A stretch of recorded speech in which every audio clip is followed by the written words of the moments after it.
Shalom, Israel. Tales of the 7 things the Most High hates.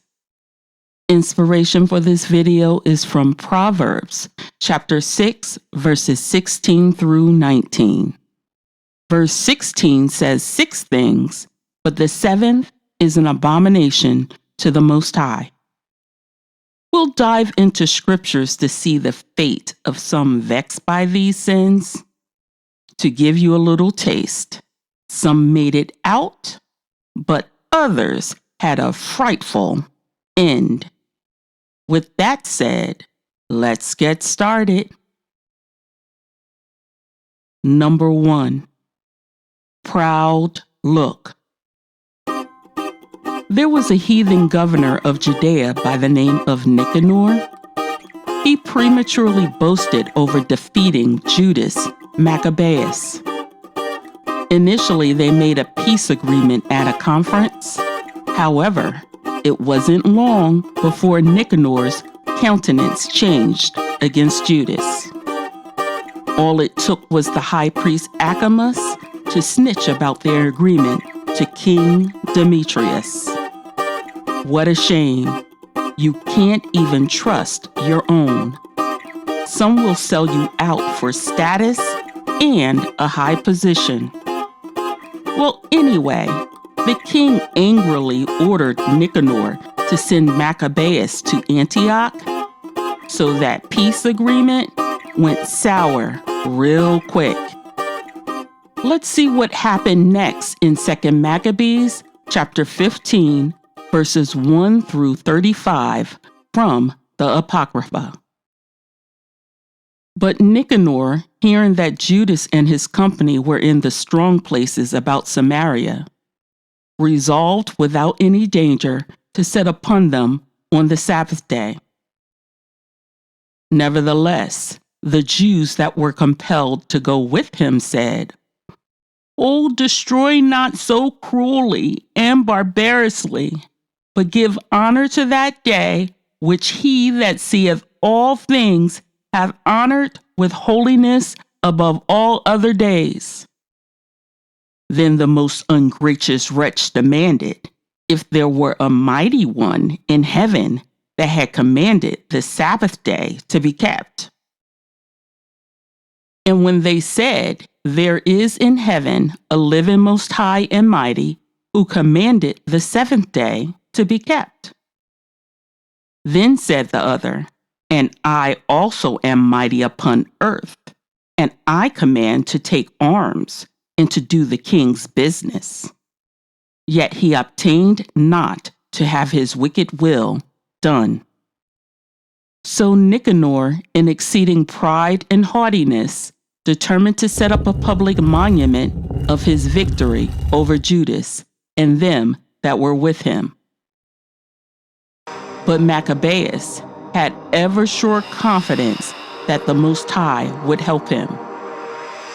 Wherefore he exhorted his people not to fear the coming of the heathen against them, but to remember the help which in former times they had received from heaven, and now to expect the victory and aid which should come unto them from the Almighty. And so comforting them out of the law and the prophets, and whither putting them in mind of the battles they were won afore, he made them more cheerful. And when he had stirred up their minds, he gave them their charge, shewing them therewithal the falsehood of the heathen and the breach of oaths. Thus he armed every one of them, not so much with defense of shields and spears, as with comfortable and good words. And beside that, he told them a dream worthy to be believed, as if it had been so indeed, which did not a little rejoice them. And this was his vision, that Ananias, who had been high priest, a virtuous and a good man, reverend in conversation, gentle in condition, well spoken also, and exercised from a child in all points of virtue, holding up his hands, prayed for the whole body of the Jews. This done in like manner, there appeared a man with gray hairs, and exceeding glorious, who was of a wonderful and excellent majesty. Then Ananias answered, saying, This is a lover of the brethren, who prayeth much for the people, and for the holy city, to wit, Jeremias the prophet of Yah. Whereupon Jeremias, holding forth his right hand, gave to Judas a sword of gold, and in giving it spake thus, Take this holy sword, a gift from Yah, with the which thou shalt wound the adversaries. Thus being well comforted by the words of Judas, which were very good, and able to stir them up to valor, and to encourage the hearts of the young men, they determined not to pitch camp, but courageously to set upon them, and manfully to try the matter by conflict, because the city and the sanctuary and the temple were in danger. For the care that they took for their wives and their children, their brethren and folks, was in least account with them. But the greatest and principal fear was for the holy temple. Also they that were in the city took not the least care, being troubled for the conflict abroad. And now, when as all looked what should be the trial, and the enemies were already come near, and the army was set in array, and the beast conveniently placed, and the horsemen set in wings, Maccabeus, seeing the coming of the multitude, in the diverse preparation of armor, in the fierceness of the beast, stretched out his hands toward heaven, and called upon the Most High, that worketh wonders, knowing that victory cometh not by arms, but even as it seemeth good to him, he giveth it to such as are worthy.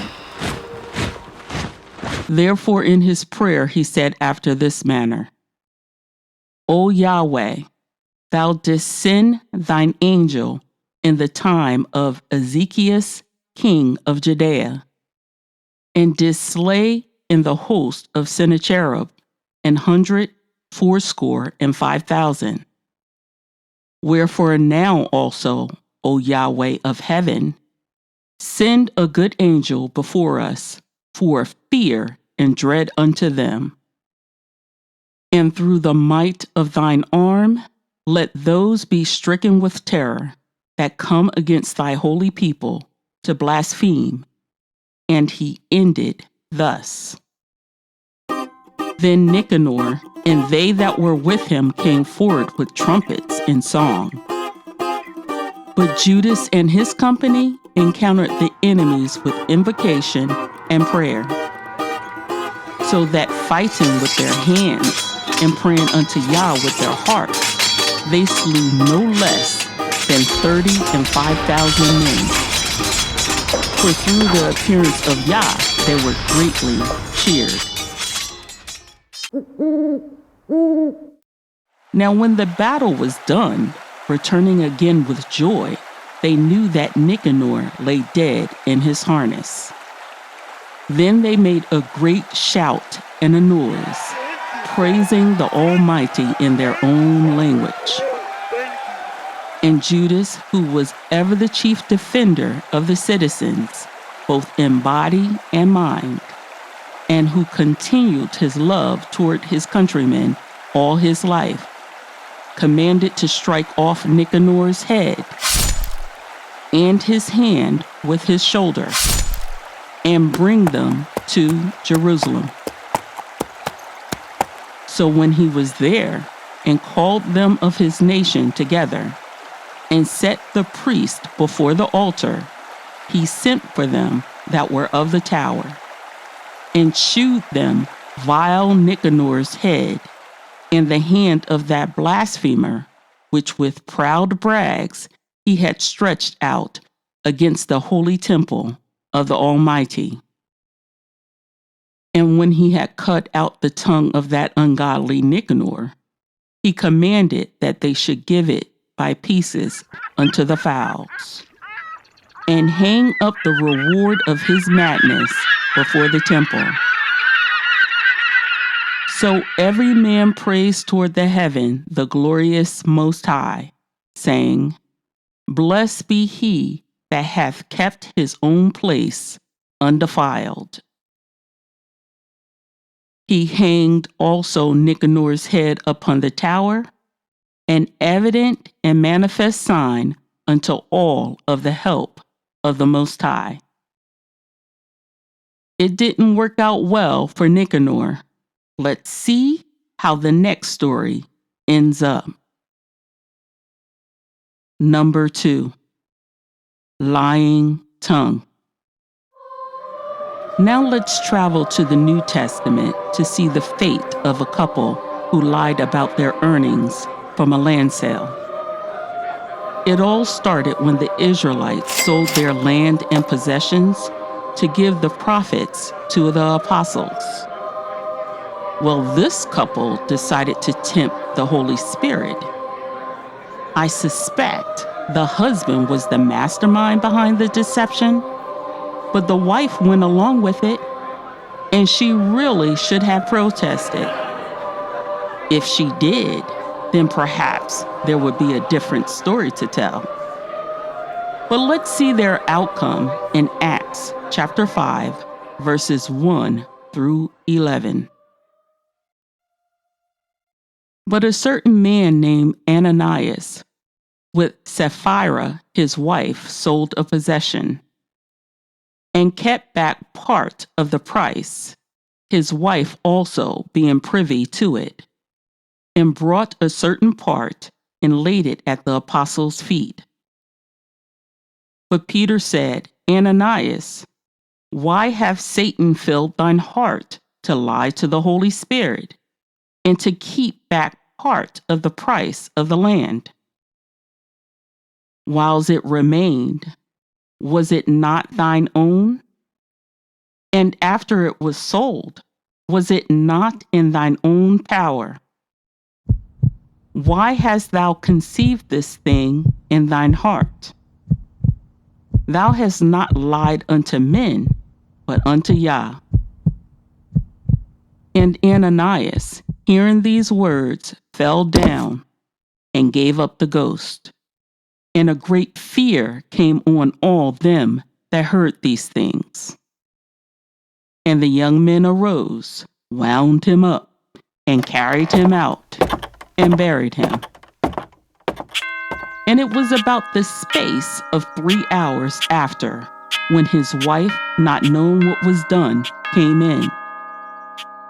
And Peter answered unto her, Tell me, whether ye sold the land for so much? And she said, Yea, for so much.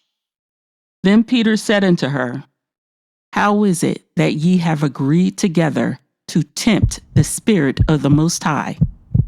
Behold, the feet of them which have buried thy husband are at the door, and shall carry thee out. Then fell she down straightway at his feet, and yielded up the ghost.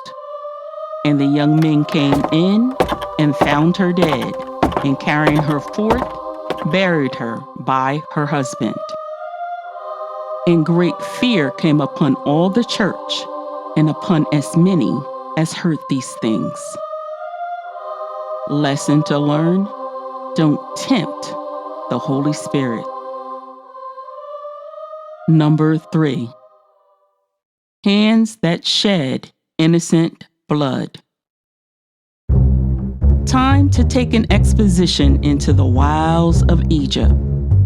Pharaoh grew petrified that the children of Israel increased abundantly in the land.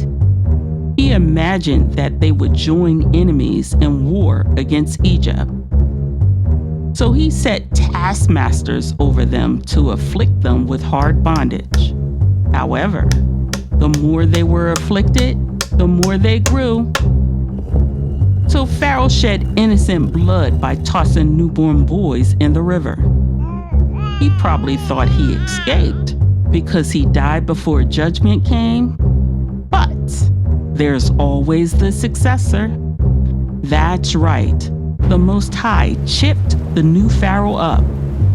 He commanded that Pharaoh let the children of Israel go, and when Pharaoh refused, the Most High smote the Egyptians with 10 plagues. Blood in the water, and frogs hopping all around, lice on man and beast, flies buzzing all over the place, and more. And each time Pharaoh refused to let the children of Israel go, until the last plague, the death of the firstborn of man and beast. After that, the Egyptians were happy to see them go. And they didn't leave empty either. The Egyptians gave them gold, silver, clothing. But later, the wicked Egyptians regretted that decision. Let's pick that up in Exodus chapter 14, verses 1 through 31. And the Most High spake unto Moses, saying, Speak unto the children of Israel, that they turn and encamp before Pi-hahiroth, between Migdol and the sea, over against Baal-zephon. Before it shall ye encamp by the sea. For Pharaoh will say of the children of Israel, They are entangled in the land, the wilderness hath shut them in. And I will harden Pharaoh's heart, that he should follow after them, and I will be honored upon Pharaoh and upon all his hosts, that the Egyptians may know that I am the Most High. And they did so. And it was told the king of Egypt that the people fled. And the heart of Pharaoh and of his servants was turned against the people. And they said, Why have we done this, that we have let Israel go from serving us? And he made ready his chariot, and he took his people with him. And he took 600 chosen chariots, and all the chariots of Egypt, and captains over every one of them. And the Most High hardened the heart of Pharaoh, king of Egypt, and he pursued after the children of Israel. And the children of Israel went out with a high hand. But the Egyptians pursued after them, all the horses and chariots of Pharaoh, and his horsemen, and his army, and overtook them encamping by the sea, beside Pi-hahiroth, before Baal-zephon. And when Pharaoh drew nigh, the children of Israel lifted up their eyes, and behold, the Egyptians marched after them, and they were sore afraid. And the children of Israel cried out unto the Most High. And they said unto Moses, Because there were no graves in Egypt, hast thou taken us away to die in the wilderness? Wherefore hast thou dealt thus with us, to carry us forth out of Egypt? Is not this the word that we did tell thee in Egypt, saying, Let us alone, that we may serve the Egyptians? For it had been better for us to serve the Egyptians than that we should die in the wilderness. And Moses said unto the people, Fear ye not, stand still, and see the salvation of the Most High, which he will shew to you today. For the Egyptians whom ye have seen today, ye shall see them again no more, forever. The Most High shall fight for you, and ye shall hold your peace. And the Most High said unto Moses, Wherefore criest thou unto me? Speak unto the children of Israel that they go forward. But lift thou up thy rod, and stretch out thine hand over the sea, and divide it. And the children of Israel shall go on dry ground through the midst of the sea. And I, behold, I will harden the hearts of the Egyptians, and they shall follow them. And I will get me honor upon Pharaoh, and upon all his host, upon his chariots, and upon his horsemen. And the Egyptians shall know that I am the Most High, when I have gotten me honor upon Pharaoh, upon his chariots, and upon his horsemen. And the angel of Yah, which went before the camp of Israel, removed and went behind them. And the pillar of cloud went from before their face, and stood behind them. And it came between the camp of the Egyptians and the camp of Israel. And it was a cloud and darkness to them, but it gave light by night to these, so that the one came not near the other all the night.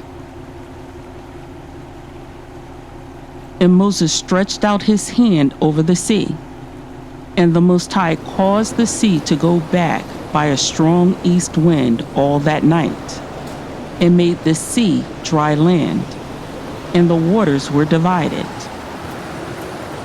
And the children of Israel went into the midst of the sea upon the dry ground, and the waters were a wall unto them on their right hand and on their left. And the Egyptians pursued and went in after them to the midst of the sea, even all Pharaoh's horses, his chariots, and his horsemen.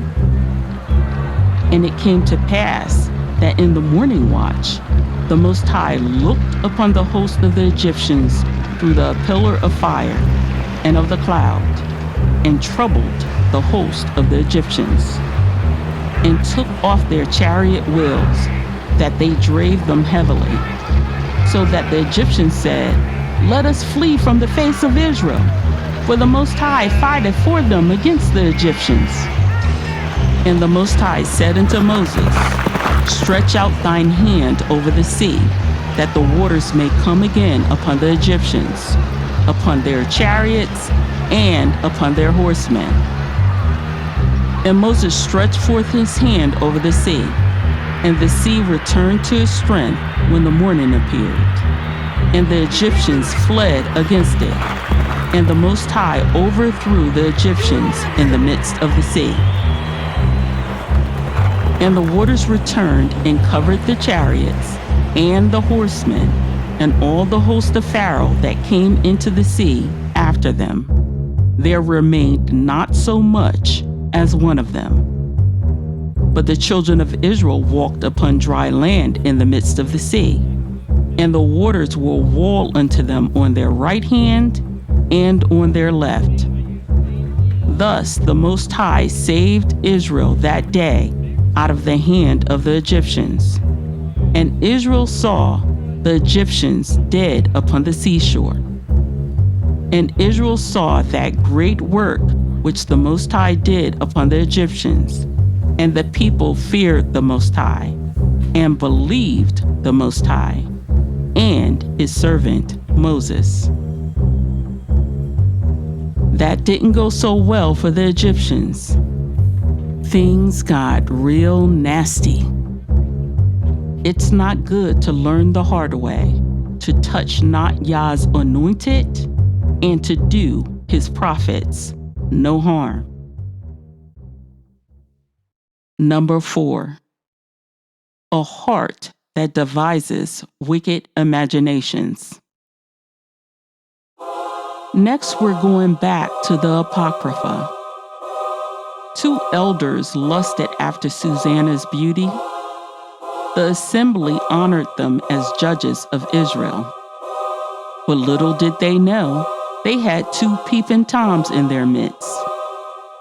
Lust deprived these men of any rational thoughts. They committed so many violations of the law of Moses that I wondered how they were judges. The inciting incident happened when Susanna desired to bathe. She sent her maids away to get oil and washing balls. And that was all these men needed to get Susanna alone. Well, I'll spare you their sickness, but when their perverted threat didn't work, they moved to plan B. So let's take a glimpse at their malicious acts in the story of Susanna, chapter 1, verses 28 through 41. And it came to pass the next day, when the people were assembled to her husband Joacim, the two elders came also, full of mischievous imagination, against Susanna to put her to death, and said before the people, "Send for Susanna, the daughter of Cyrene, Joacim's wife." And so they sent. So she came with her father and mother, her children, and all her kindred. Now Susanna was a very delicate woman and beauteous to behold. And these wicked men commanded to uncover her face, for she was covered, that they might be filled with her beauty. Therefore her friends and all that saw her wept. Then the two elders stood up in the midst of the people, and laid their hands upon her head. And she, weeping, looked up toward heaven, for her heart trusted in the Most High. And the elders said, "As we walked in the garden alone, this woman came in with two maids, and shut the garden doors, and sent the maids away. Then a young man, who there was hid, came unto her, and lay with her. Then we that stood in the corner of the garden, seeing this wickedness, ran unto them. And when we saw them together, the man we could not hold, for he was stronger than we, and opened the door and leaped out. But having taken this woman, we asked who the young man was, but she would not tell us. These things do we testify." Then the assembly believed them as those that were the elders and judges of the people. So they condemned her to death. Stone her! Cleanse the land from the evil! Stone her! Stone that wench! Can you believe it? The assembly believed them just because they were elders and judges. This sounds similar to jurors blindly believing cops' testimonies at trials. But Susanna cried out, and the Most High heard her prayer. He put the Holy Spirit in a young man named Daniel, who chided with the assembly for convicting Susanna without adequately examining the witnesses. Let's skip down to verse 51. Then said Daniel unto them, "Put these two aside, one far from another, and I will examine them." So when they were put asunder, one from another, he called one of them, and said unto him, "O thou that art waxen old in wickedness, now thy sins which thou hast committed aforetime are come to light. For thou hast pronounced false judgment, and hast condemned the innocent, and hast let the guilty go free. Albeit the Most High saith, the innocent and righteous shalt thou not slay. Now then, if thou hast seen her, tell me, under what tree sawest thou them companying together?" Who answered, "Under a mastic tree." And Daniel said, "Very well, thou hast lied against thine own head. For even now the angel of Yah hath received the sentence of Yah to cut thee in two. So he put him aside, and commanded to bring the other, and said unto him, O thou seed of Canaan, and not of Judah, beauty hath deceived thee, and lust hath perverted thine heart. Thus have ye dealt with the daughters of Israel, and they for feared companied with you. But the daughter of Judah would not abide your wickedness. Now therefore tell me, under what tree didst thou take them companying together? Who answered, Under a holm tree. Then said Daniel unto him, Well, thou hast also lied against thine own head. For the angel of Yah waiteth with the sword to cut thee in two, that he may destroy you.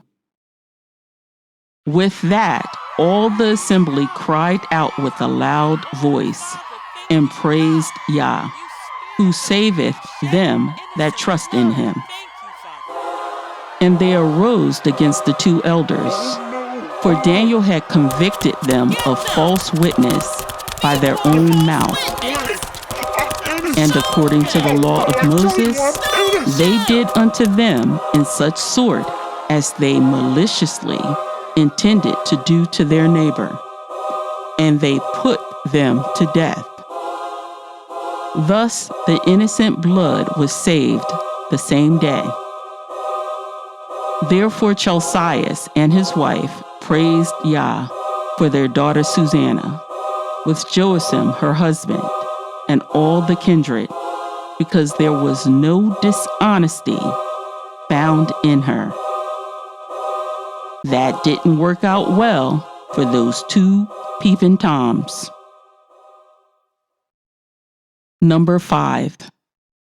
Feet that swiftly run to mischief. There was a sorcerer among us, for Jesus wasn't satisfied with walking in his wickedness by himself. So he tried to roadblock another from learning the word of Yah. However, soon Bar-Jesus sparred with the wrong apostle. Well, I will not spoil too much, but I'll just say that Bar-Jesus got a very dark surprise. Let's see whether his enchantments can stop the judgment against him. I'm reading in Acts chapter 13, verses 1 through 12.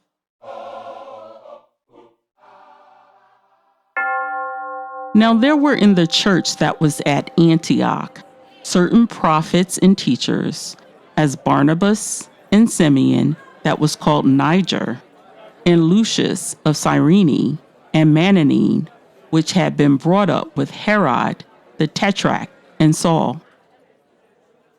As they ministered to the Most High and fasted, the Holy Spirit said, Separate me Barnabas and Saul for the work whereunto I have called them. And when they had fasted and prayed, and laid their hands on them, they sent them away.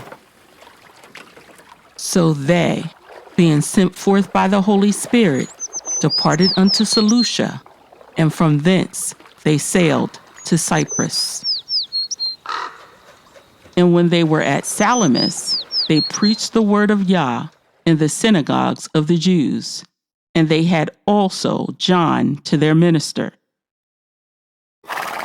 And when they had gone through the isle of Paphos, they found a certain sorcerer, a false prophet, a Jew, whose name was Bar-Jesus, which was with the deputy of the country, Sergius Paulus, a prudent man, who called for Barnabas and Saul, and desired to hear the word of Yah.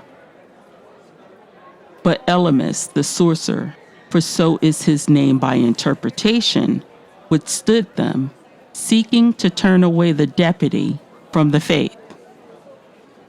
Then Saul, who is also called Paul, filled with the Holy Spirit, set his eyes on him, and said, O full of all subtlety and all mischief, thou child of the devil, thou enemy of all righteousness, wilt thou not cease to pervert the right ways of the Most High? And now, behold, the hand of the Most High is upon thee, and thou shalt be blind, not seeing the sun for a season. And immediately there fell on him a mist and a darkness, and he went about seeking some to lead him by the hand. Then the deputy, when he saw what was done, believed, being astonished at the doctrine of the Most High. Well, it seems that Bar-Jesus learned the dark way. Number 6. False witness that speaks lies. We are now cruising into the ancient Persian past to meet a naive king. King Cyrus insisted that his idol ate and drank food every day. Not sure how a powerful man thought something made by people was a deity. Nevertheless, King Cyrus sincerely believed this was the case. But Daniel told the king something made of clay and brass never ate anything. So the king demanded to know who devoured the food each day. That's when the showdown started between Daniel and the priest. And whoever lied suffered their own demise. Let's read about it in the book of Bel and the Dragon, chapter 1, verses 8 through 22, found in the Apocrypha. So the king was wroth, and called for his priest, and said unto them, If ye tell me not who this is that devoureth these expenses, ye shall die. But if ye can certify me that Bel devoureth them, then Daniel shall die, for he hath spoken blasphemy against Bel. And Daniel said unto the king, Let it be according to thy word. Now the priests of Bel were 70, beside their wives and children. And the king went with Daniel into the temple of Bel. So Bel's priest said, Lo, we go out, but thou, O king, set on the meat, and make ready the wine, and shut the door fast, and seal it with thine own signet. And tomorrow, when thou comest in, if thou findest not that Bel hath eaten up all, we will suffer death. Or else Daniel, that speaketh falsely against us. And they little regarded it, for under the table they had made a privy entrance, whereby they entered in continually and consumed those things. So when they were gone forth, the king set meats before Bel. Now Daniel had commanded his servants to bring ashes, and those they strewed throughout all the temple in the presence of the king alone. Then went they out and shut the door, and sealed it with the king's signet, and so departed. Now in the night came the priests with their wives and children, as they were wont to do, and did eat and drink up all. In the morning betime, the king arose, and Daniel with him. And the king said, Daniel, are the seals whole? And he said, Yea, O king, they be whole. And as soon as he had opened the door, the king looked upon the table and cried with a loud voice, Great art thou, O Bel, and with thee is no deceit at all. Then laughed Daniel, and held the king that he should not go in, and said, Behold now the pavement, and mark well whose footsteps are these. And the king said, I see the footsteps of men, women, and children. And then the king was angry and took the priests with their wives and children, who shewed him the privy doors, where they came in, and consumed such things as were upon the table. Therefore the king slew them, and delivered Bel into Daniel's power, who destroyed him and his temple. That didn't go well for the priests and their families. Number 7. He that sowed discord among brethren. Finally, we'll glide into the story about 4 instigators who loved strife. Esau's sons showed their ugly fangs after their grandparents Isaac and Rebekah passed away. They disputed with their father on why Jacob had the right of seniority. Didn't they know Esau gave up his birthright for a bowl of lentil? Anyway, Esau's sons refused to honor the oath between Esau and Jacob. So these men stirred up a whole lot of discord among brothers. They even hired mercenaries from Moab, Ammon, Kittim, and other places to help kill their uncle Jacob and his sons. That was sleazy. And if that wasn't bad, they threatened to kill their father too if he didn't lead the army. At first, Esau was wroth with his sons, but then he remembered all the hatred in his heart for Jacob. He didn't even care that his brother just lost his wife, Leah. Jacob tried to reason with him, but Esau snapped back with hateful words. So it was war between the 2 brothers.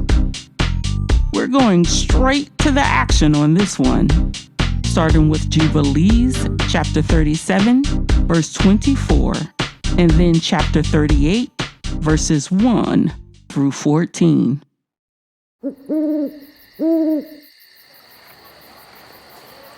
And when Jacob saw that he had planned evil against him from his heart and from his whole being, so that he might kill him, and that he had come leaping like a wandering boar who had come upon a spear which was piercing him and killing him, and he would not withdraw from it, then he spoke to his own followers and to his servants, so that they might attack him and all his friends.